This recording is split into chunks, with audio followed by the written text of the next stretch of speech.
Hey guys, it's Jason Webb.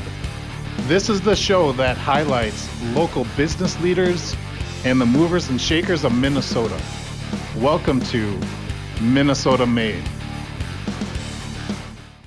I'm here with John Thibado over at Advanced Extrusion in Rogers, Minnesota. Did I get that right, John? Yes, you got it right. All right, good. Wow, man. So you took us on a tour of what I believe you said is 200,000 square feet? Yes. Big place. Even the conference room is big. It's it's impressive. What you've done since you started this business, it's amazing, man. So congratulations with that. Thank you. It's awesome. And I don't know, we talked about a little bit about where you learned how to do this stuff. I think your brain must be half Albert Einstein because all these different chemical reactions that are taking place to make sure the processes work. And I took chemistry in high school, I took a little bit in college, but some of the words you used and the things you talked about sounded somewhat like, I don't know, Chinese to me. I recognize a little bit. And I didn't know what I was getting myself into here, but sure. Yeah, it's impressive. So I think a good place to start would be not so much talking about the business itself, but let's talk about John a little bit. Like, where did John come from? What did your path look like? How did you get to this point where you are now in this huge conference room in this 200,000 square foot building in Rogers, Minnesota? Sure. Well, I graduated from high school in 1982, and I grew up on a dairy farm. Oh, okay. So that's hard work. It is hard work. And you had to milk them twice a day, right? Yeah, that's right. Yeah. And in the early 80s, it was not time to consider farming. There were a lot of foreclosures going on. Farm aid, all of that stuff that was happening. Really reinforced that, is that really a good future? Now, do you have siblings? Yes, I do. Did any of them stay in farming? No. No, okay. No. As a matter of fact, at the high school that I attended, the 22 of us that were farming and were on FFA, only 2 of them are still farming. Okay. But their operations are huge, and it's really a production. It isn't like how we would nurture the herd. When they're smaller. Oh yeah, it's easier much more to manage. corporate. You bet it is. So, it's, I sat down, I think my mom was really the big influence as far as, hey, there's a better life out there. Oh, okay. And so growing up and going to high school, we grew up in the town of Menominee, Wisconsin. Oh, okay. There's a university there, Stout. Yes. When in doubt. When in doubt, you go to Stout. You're not sure, go to Eau Claire. I didn't hear the second part. But in junior high and in high school, they had a really good industrial arts program where they introduced you into really super small scale injection molding, rotational molding.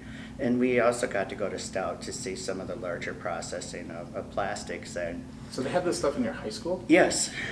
Yeah, even back in the 80s, late 70s, it was there. Wow. And I made a birdhouse in shop class. Yeah, I did too. It's I got the digits to prove it, but it was an eye opener for me, and I kind of got that graduate speech. A kid, the future is plastics, and so it stuck with me. I had an interest in the science of it. Yeah. And it's kind of a geek back then, as I probably still am. Yeah. But I would agree with that. Yeah, good. Again, I've been called first. But well, that's really cool that your high school had something yeah, like that. So that really opened up my eyes. Yeah. And there was an industrial arts teacher there, Ed Rothke, that really had an impact on He you. did. Yeah. He's the one that said there's so many things that are made from plastics and continue to be made from plastics that it was a choice that I better go investigate. So I did. Yeah. I went to some secondary schooling up here at the Hennepin Technical College under their plastics technology program. and worked in the injection molding field, thermoforming, and then I landed a job with Ultrapack. And that was a startup company. We were using other materials than what I'm currently extruding now. Yeah. But it was a material that actually was a pioneering material, and I'm talking about PET.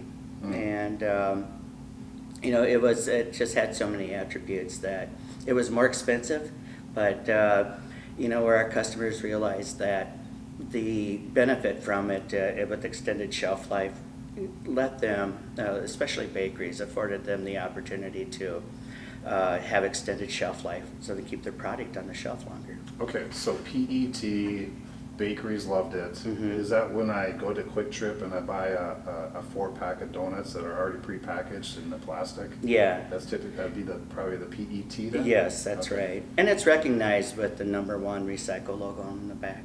Okay. Yeah. All right. Yeah. Cool. So that was kind of your first exposure to working in the plastics industry after college. Yes. Is that right? Yes. And I think you said you were one of the first employees within that company. Is that Right, right. And I started out on the thermoforming side, getting to know, and that's how the company started. It was just a thermoforming company. Okay. As the interest of being able to use this new plastic called PET, it took, there were only 2 extrusion houses in the United States that made this material. Oh, wow. And we grew the business to such a point at such a speed that they could not keep up. So we were basically forced into getting our own extrusion lines. And so that's where I was given the opportunity to start the extrusion division of Ultrapack. Okay. And so I built their extrusion facility from the ground up until when they were acquired. Okay, awesome. So during that time, were you a single guy, a bachelor? No, I was married. I married my high school sweetheart. Okay, And nice. yeah, right. And she's been in the dental field. She's a dental hygienist. Okay. So yeah, she's put up with a lot from me here. So it's gonna work. Don't worry. And any kids at this point in time in your life while working at this? no, Not no. yet? Yeah. Okay. So yeah, we kind of coming from a small town. We married early, and that was not untypical. Right. Yeah. From where we grew up, but we had kids at the age of 25. Oh, So her and I are the same age. Still early for today's standards. Yeah, it is. It is. But so yeah, I'd say almost halfway through my tenure at Ultrapack, we started having kids. Ultrapack, so they got bought out. They did. And Yeah. then, so you're out of here. You're out of there. Yeah, I stuck around for 15 months to see what the big corporate machine was like. Yeah. And for me to go out and move up within the corporate ranks, it required us to uproot the family and go to Yeah. different locations that they had. And where were you living at the time? Right here in Rogers. Oh, nice. Right. Yeah. So, it worked out where we really liked the community. The school systems here are really decent, and we had a friend base here. So, Nice. that was just a real hard thing to overcome. But, Elyria, Ohio just does not have appeal. And no offense if you guys are from there, but I did some work over there, and it just, Not your favorite? No. No. All right. So you worked with them for 15 months. It's not for me. I don't want to move to Ohio. And you're like, what the heck? I'm going to buy a 200,000 square foot building and have at it? Well, I actually didn't start here. I started at a much smaller facility Okay. in Becker, Minnesota. There's 20,000 square feet. Okay. And, it keeps a lot of people out of this industry. It's the equipment's very capital intensive. So, Yeah. You got some massive machines back there. yeah. Massive. And the average cost for each one of those machines is $2 million. So, Oh, the my outlay gosh, that's is crazy. it is crazy. And And you got a bunch of them. yeah. And we have For me to get started, I bought new equipment, which is how we started Ultrapack. Everything was new. You just you get to know the equipment, and you get the latest technology, which makes you more efficient in the production. We sell time, and how we use time can be the difference between profit and loss. Yeah. If you're dealing with old equipment, you don't have much uptime. That's making buildable product. Yeah. So, new technology has, especially with this material, is a necessity. Yeah. So, sounds like it. Yeah. So you started off in Becker then? I did, 20,000 square feet. And how long were you there? We were there for 11 years. And this is right around, you started out there right around 2000? 2000, yes. And so about 2011? Yeah, 2012, we made the move here. Okay. And this building became available. The company that acquired Ultrapack moved the forming and extrusion assets to different plants that they had throughout the United States to get closer to their customer base. And they revamped and retooled their business model to just be truly high volume and low cost. Okay. Yeah. Okay. So as far as the products you produce, the different materials you work with, have you seen a line of progress or changes along the way since 2000? Oh, without a doubt. There's a lot of post-consumer. First, I want to back up and say we extrude mainly polyester plastic here, both plant-based and petro-based polyester. And it's the same stuff here that bottles are made from. And this is a petro-based polyester. And this material here, there's different variations. We have an rPET, which the R represents recycled. Okay. And that can consist of mainly post-industrial and also post-consumer, which could be curbside bottles. Right now, recyclers that are out there, they are using geometry recognition for reclaim and recycling. Everyone can identify a bottle versus a tray that's made from PET. Sure. There's long ways we need to go to recycle the trays. And they're, I don't know, it's gone up. I think 29% of PET that goes into the U.S. market is being reclaimed, but we can do much better because there's, I'd say 70% of the consumer packaging is made from PET now.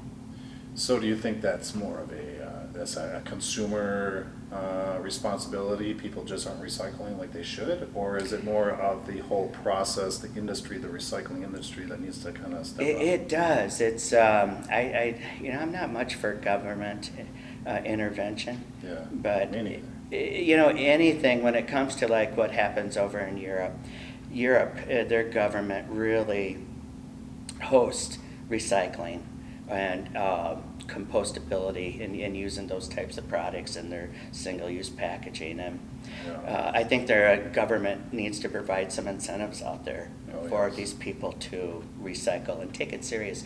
Like the state of Michigan, and there are a couple others out there that have redemption state. We like using that reclaim because it's clean. It hasn't gone to a landfill. They've taken it out and then tried to clean it. Sure. So redemption states and getting post-consumer, we try to go there. Makes me think of the old glass Coke Yeah, bottles. Remember that? Yes. You think you'd give them back, get a nickel or something? Yeah, Right? and just make it a federal deal for every state that they do that. We'd see a lot more post-consumer being used.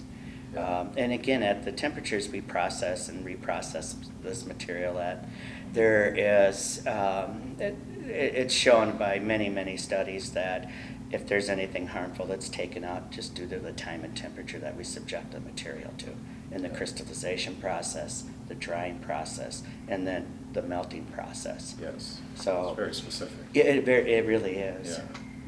Well, to get this reclaim program off the ground, What do you think? Politics in your future?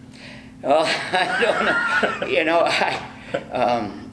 you never say never. I don't know. You know, I get a little frustrated, you know, but it is what it is. And so, you know, that's probably our widest used plastic is the rPET material.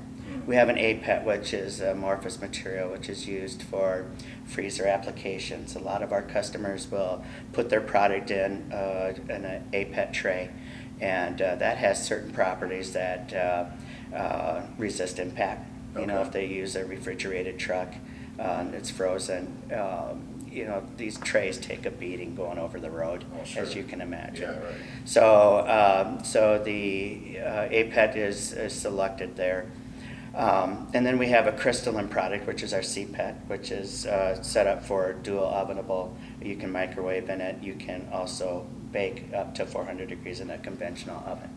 And Much safer than styrofoam. oh yeah, styrofoam cannot handle those temperatures. Yeah, and then on our bio plastic side, we use PLA, polylactic acid, and that is made from corn and or sugar. And That whole thing is amazing. We talked about corn, sugar, potatoes. yes, Yeah, and making plastic products out of right, out of right. that stuff. And I have Yeah, go feel free. This shows really a working model of, you know, the corn. They refine the starches to get the dextrose or the sugar out of it, Okay. and that's what you have here. And from the dextrose, that's where they refine to get the lactite, and they actually refine the lactic and polymerize it. They put some different other monomers in it to make the pellet. And then we extrude the sheet, it goes back into the soil, and it has a full circle of life. Now, I mean, the size and the scale of this much corn doesn't produce that much. No, it does not. No, Okay. All right. no. Well, that's an interesting process. Yes. Yeah. And is it this point that you're dealing with the material? I'm actually dealing with the material right here with the resin. Okay. Yeah, so it melt this down to make this sheet or Okay. film, and our company, our customers will take it and form different geometries out of it. Awesome. So, you know, you mentioned a few different things, the products you work with and the things you produce. Is there one or two that, I don't know, that take up the majority of what you do? The whole 80-20 rule. You know? Yeah, I would say that our recycled product takes up a good portion of our machine capacity, and then 10% would be the CPET, which that market's really growing too. That one could probably go up to 15%. Then the rest would be the bio-based plastics. Okay. And it isn't because there's not acceptance. Right now, the availability of the resin is just so scarce. So that's why we are turning to other products such as starch. Okay. Potato starch. This material here is made from potato starch. And this, all right, clarity? Yeah, so once upon a time, this was a potato? Yes, correct. And so isn't this base, but this base here has been made into foam. Okay. So what we do is we use a citrus-based blowing agent. Okay. And so you take an orange peel. Have you ever done that? Take an orange peel, squeeze it, and put a lighter under it. No. And it kind I of throws should- off little I should fireballs. try it. My kids would love it. Oh, they would love it, right. But we take that same content from a fruit, Huh. and it is then converted into, at the temperatures that we process at, it kind of expands, not to the flame point, but it expands under pressure and heat to make a foam bubble. So, big picture, I'm just curious. Are there orange farms out there that are designed and geared toward producing fruit that produces the squeeze of the rind that will become a product like this later on? Or is all this kind of like a byproduct of some other process? It's No, for them to do that would be awful expensive. There's a synthetic form that is okay. used. Oh, okay. Gotcha. Yeah, great. Yeah. But the idea came from the citrus Okay. rind or Interesting. peel. All right. So yeah, you have to do that in front of your kids. Yeah. It's Yeah. kind of cool. All right. So where do you think? Well, one thing that I found really interesting is the compostability of some of the plastics, and we talked about the coffee cups that you can put in your machines to make coffee, and you use it, and then it can become compost, right? Do you feel like that's kind of the future of your company, or where are things headed? Where do you got your son and son-in-law working here, which I Yes. think is awesome. Yeah. Where do you see, if you looked in the crystal ball, 5-10 years from now? 5 to 10 years, plastics from the resin standpoint, I think it's going to be a mix of both. Even the compost resin manufacturers say recycling is probably the greenest method of dealing with plastic. So that's where I think recycling is going to grow in the United States Yeah. for the PET products. Yes. But there are still people that, or customers or the consumer market out there is looking for something that is earth friendly, and that will go away. All of our bioplastics will disintegrate to ASTM 6400, and what the requirement is there is for it will take 120 days for the plastic to go away, to Okay. be digested by microorganisms in a compost facility that is Sure. nurtured. In the foam, this stuff goes away in 6 weeks. And this is home compostable too. That's one thing I like about the starch-based is this material will go away in your backyard. Okay. Yeah. So, yeah. Interesting. and that's really starting to be the growing trend in Europe, is Oh, home it is. compostability. Yeah, it seems like Europe's leading the way in a lot of this stuff. So I guess that Yeah. crystal ball, we could just take a visit to Europe. To Yeah, see. you're exactly right. Like Yeah. I said, they're 5 to 7 years ahead of what the U.S. market is, and they do a lot of driving of what happens here. It migrates to the West Coast typically, Yeah. and it starts to move its way east. Okay. And who's your typical customer? If somebody wants to get a hold of you to make trays out of potatoes or whatever else that you guys offer, who do you deal with directly typically? We go through a distributorship. I mean, there's a fine network out there. There's Unisource, Bunzel. There are other folks that put together and bundle different Okay. products for the likes of Walmart. Walmart is a big draw. Okay. There is also, the big guys out there, the Krogers, the Whole Foods. Okay. Yeah, they're the big names. They're the ones that we provide product to. And in the area of the K-Cups, just because of cost, there are small boutique coffee packagers out there that are currently using. But I got a feeling some of the big guys will be coming on before Okay. too long. So you're dealing more directly with a distribution company, not directly with a Walmart. No, you're right. And a lot of the stuff to the distributors that I mentioned, they have different types of geometry that they can bundle together to go to a specific store or to a food processor. Sure. Yeah. All right. Well, it's been an interesting visit, and I learned a lot. I'm a little disappointed in my college chemistry classes that I didn't retain much. It's like when you take a year or two of Spanish and you go to Mexico and you're like, see. Right, exactly. Oh, I hear you. But I love it. You guys do an awesome job. I'm very impressed. And before we sign off, if somebody wants to get a hold of you, if they have a question regarding this massive mind of yours in plastics and the creation of them, the manufacturing of them, How can they get a hold of you? You know, they can actually go to our website. Okay. And there's a section to contact.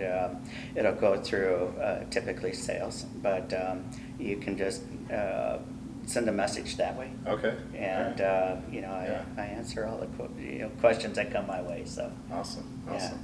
Well, I appreciate your time. yeah. All right. Thank you. You bet. Yeah. Thanks. All right.